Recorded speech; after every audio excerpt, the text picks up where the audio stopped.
আসসালামু আলাইকুম, কেমন আছেন সবাই? আশা করি ভালো আছেন। আগামী জানুয়ারির ভিতরে সব ভিসা এবং সব পাসপোর্ট ডেলিভারি দেবে ইতালি এম্বাসি।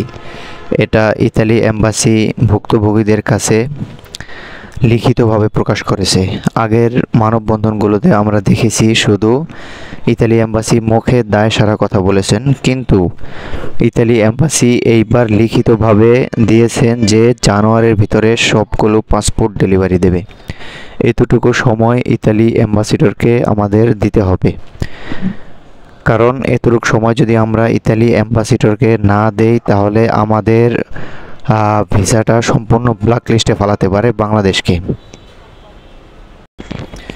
আমাদের যেই মানববন্ধনটি হয়েছে এই মানববন্ধনের পরে তারা যে প্রতিনিধিরা অ্যাম্বাসিডরের সাথে কথা বলতে গিয়েছিল তাদেরকে এটা লিখিতভাবে জানিয়েছে যে আর বিলম্ব হবে না, জানুয়ারির ভিতরে সবগুলো পাসপোর্ট তারা ডেলিভারি দেবে। তো আসুন আমরা শুনে আসি যে ইতালি অ্যাম্বাসিডর কি বলল এবং কি দাবি দেওয়া আমাদের ভুক্তভোগী ভাইয়েরা তাদের সামনে উপস্থাপন করেছে।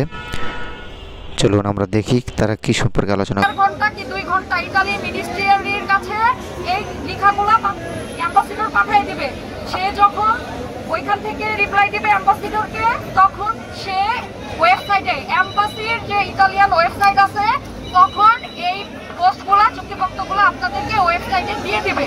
তার আগে আমাদেরকে একটু বলার সুযোগ দিন দয়া করে যে আমরা কি কি সমস্যা উত্থাপন করছি, ওরা কি কি আশ্বাস আমাদেরকে দিতে, তখন আমরা আপনাদের মাঝে আসছি, এটা একটু বলার সুযোগ দেন।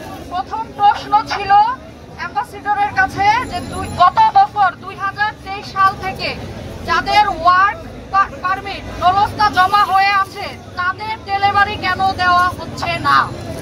তখন অ্যাম্বাসিডর আমাদেরকে বলল, প্রথম কথা ওয়ার্ক ভিসার একমাত্র যে সমস্যাগুলো আপনারাও সারা বাংলাদেশে সহ ইতালিয়ান সহকারে সবাই জানেন, যে কারণগুলো তুলে আসছে ফেক নলস্তা, এগুলো সবকিছুর কারণে যে তদন্ত যার যে মেলনি কমিটি গঠন করেছে সেখান থেকে কাজ হয়ে ওই মিনিস্ট্রি থেকে কাজ হয়ে যখন আমাদের এখানে রিপ্লাই দেয় সেই ক্ষেত্রে আমরা এম্বাসি থেকে ডেলিভারি একটা একটা করে অল্প তো মানে স্বল্পভাবে দিচ্ছি।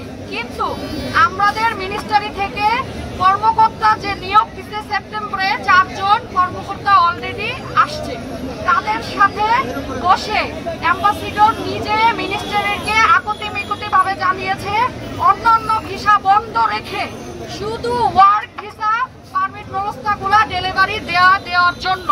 দ্বিতীয়ত কথা বলেছি, শুধু কর্মী সমস্যার কারণে যদি হয়ে থাকে তাহলে আপনারা 400-500 করে জমা নিচ্ছেন বিএসএফ গ্লোবাল, তাহলে ওয়ার্ক ভিসা প্রতিদিন 3টা গ্লোবালে 100টা করে বা 50টা কেন ডেলিভারি দিচ্ছেন না। তখন অ্যাম্বাসিডর বলছে যে ইতালি মিনিস্ট্রি যতক্ষণ না পর্যন্ত ওয়ার্ক ভিসার তদন্ত করে আমাদেরকে জানাচ্ছে, যেটা বলতেছে যে ফাইলে ইতালি থেকে জানাচ্ছে যে এটা ওকে, এটা ডেলিভারি দিয়ে দাও, ততদিন পর্যন্ত আমরা দিতে পারি নাই। কিন্তু এখন শুধু 1 মাস বন্ধ ছিল, কারণ আপনাদের মিনিস্ট্রি সমস্যা ছিল, সরকার পতন আন্দোলন, ওয়েবসাইট, নেট সব বন্ধ ছিল, সেজন্য আমরা দ্রুত গতিতে কাজ করতে পারি নাই। সেজন্য আপনাদের কাছে বিনীতভাবে ক্ষমা চাচ্ছি।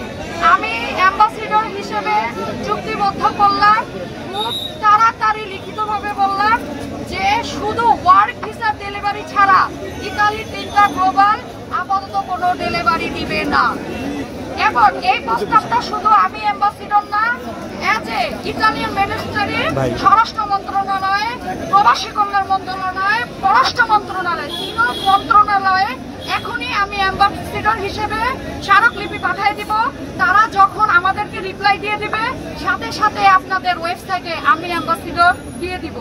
যারা বিভিন্ন দেশ থেকে এসে ভিসার মেয়াদ শেষ করে ফেলছেন, যারা বেকারত্বভাবে জীবনযাপন করছেন, তারা দয়া করে আমাদের কাজের সুরক্ষাতে আর মাত্র কিছুদিন সময় আপনাদের কাছে চেয়ে নিচ্ছি।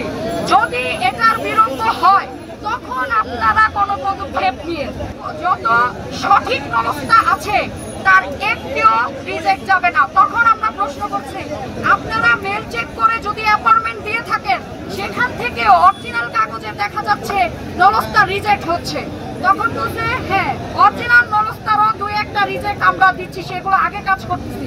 কেননা নলস্তা অরিজিনাল প্রটোকল মিলছে, কিন্তু ইতালি মিনিস্ট্রি যে তদন্ত কমিটি বসিয়েছে সেখানে আমাদের কাছে প্রমাণ আছে যে নলস্তা অরিজিনাল ছিল, কিন্তু যে লোক তাকে নলস্তা দিতে সে কোনো না কোনো ভাবে অন্য লোকের সাথে জড়িত হয়ে এটা অরিজিনাল বের করেছে, কিন্তু এটা দুর্নীতি করে করাপশন করে বের করেছে। এটা যখন প্রমাণ হয়ে যায় আমাদের কাছে আসে, ইতালি থেকে খবর আসে, তখন অরিজিনাল নলস্তা আমরা রিজেক্ট করি। কিন্তু কোনো মালিক প্রত্যাখ্যান করে না, কোনো নলস্তার মেয়াদ শেষ হয়ে যাওয়ার কারণে আমরা রিজেক্ট করি না। এখন যেগুলো আটকে আছে সেগুলা টোটালি তদন্ত একমাত্র ইতালি মিনিস্ট্রি করতেছে। আবারও অ্যাম্বাসিডর বলতেছে যুক্তিযুক্তভাবে ইতালি এম্বাসি বা বিএসএফ টোটালি ভাবে ইতালি মিনিস্ট্রি জর্জে মেলোনির কথার অনুপ্রেক্ষিতে তার অনুমতি ছাড়া তার তদন্ত কমিটি ইটালিয়ান পার্মানেন্ট এবং যে ভিসা দেওয়ার যে মানে প্রক্রিয়া যে ওইখান থেকে যে পারমিট দেওয়ার পরে আমরা সেইগুলাই কাগজেই ভিসা সাবমিট করব, এছাড়া আমাদের পক্ষে ভিসা দেওয়া সম্ভব না। যদি আপনারা তদন্ত জর্জে মেলোনিরে সময় না দেন তাহলে সে অতি শীঘ্রই পাসপোর্ট দিয়ে দেওয়ার জন্য, যার অনেক সমস্যা হচ্ছে এবং যারা আমাদেরকে সময় দিতে ইচ্ছুক না তারা উইথড্র দিয়ে পাসপোর্ট নিয়ে যেতে পারেন। সেক্ষেত্রে ইতালি মিনিস্ট্রি আপনাদেরকে কৈফিয়ত দিতে বাধ্য নয়। ইতালি মিনিস্টারকে অবশ্যই সময় দিতে হবে। তাইলে কতদিন সময় লাগবে আমি প্রশ্ন করেছি। আর কত, 1 বছর হয়ে গেছে, এটার নিশ্চয়তা কি? আর কতদিন সব কাজের জন্য অপেক্ষা করব? তখন সে লিখিত উল্লেখিত জানুয়ারি মাসের নাম বলে দিয়েছে। আমি চুক্তিবদ্ধভাবে অ্যাম্বাসিডর জানুয়ারি এন্ড ফেব্রুয়ারি উল্লেখ করে দিলাম। এই সময়সীমার মধ্যে আপনাদের ওয়ার্ক ভিসাগুলো দিয়ে দেওয়া হবে। যদি এই সময়টুকু আপনারা না দেন তাইলে ইতালিয়ান মার্জে জ্বালানি মানে যে মিডিয়া যে মাফিয়া তদন্ত বসিয়েছে তখন সেখানে বাধ্যগত হবে বলতে যে বাংলাদেশ টোটালি করাপশনের সাথে জড়িত। যদি আপনারা সুষ্ঠুভাবে সুষ্ঠু কাগজের ভিসা চান তাইলে ইতালি মিনিস্ট্রিকে সময় দেন। এম্বাসির হাতেও ওয়ার্ক ভিসার কোনো ক্ষমতা এখন জর্জে মেলোনি রাখে নাই, কারণ জর্জে মেলোনি অনেকগুলা দোষ অনেকগুলা সমস্যা সে দেখা করে নিজে তদন্ত করে পেয়েছে।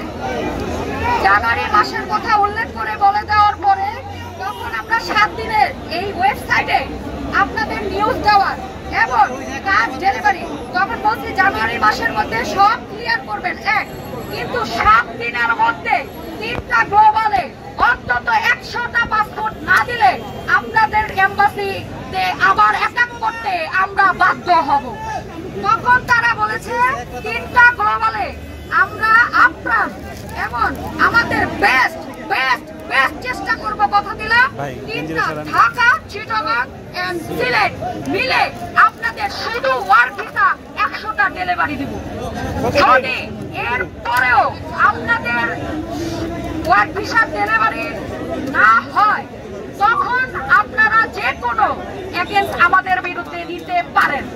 তারপর এটা সে শুধু মুখে বলে নাই, ইতালি মিনিস্ট্রি ওয়েবসাইটে এবং ইতালি যে যা বড় বড় কমিউনিটি আছে ওয়ার্ক ভিসার জন্য কাজ করে সবাইকে আকুতি মিকুতি ভাবে কেন এতভাবে রিকোয়েস্ট করবে, কারণ অ্যাম্বাসিডরকে 5টা সমস্যা এমনকি যে ভাইরা গেছিল এবং আমি সহকারে আকুতি মিকুতি করে কান্না করে সহকারে ব্যাখ্যা করে বাচ্চা ও মা বাপ সবার অবস্থার পরিণতি, ওষুধ কিনতে পারে না, খাবার খেতে পারে না, কোথাও যেতে পারে না, সব লিখিত প্রকাশ করার পরে তখন অ্যাম্বাসিডর বলেছে আপনারা যারা এত সমস্যা ভোগ করতেছেন তাদেরকে আমি অ্যাম্বাসিডর হিসেবে ফাইনালি একটা দিলাম যে জর্জে মেলোনিকে অবশ্যই মিনিস্টারি ভাবে ফোকাসটা সবচেয়ে বেশি দিবে, এটা সে আশ্বাস দিয়েছে।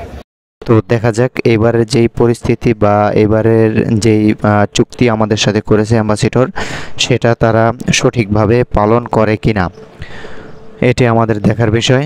তো সবাই ভালো থাকবেন। আল্লাহ হাফেজ।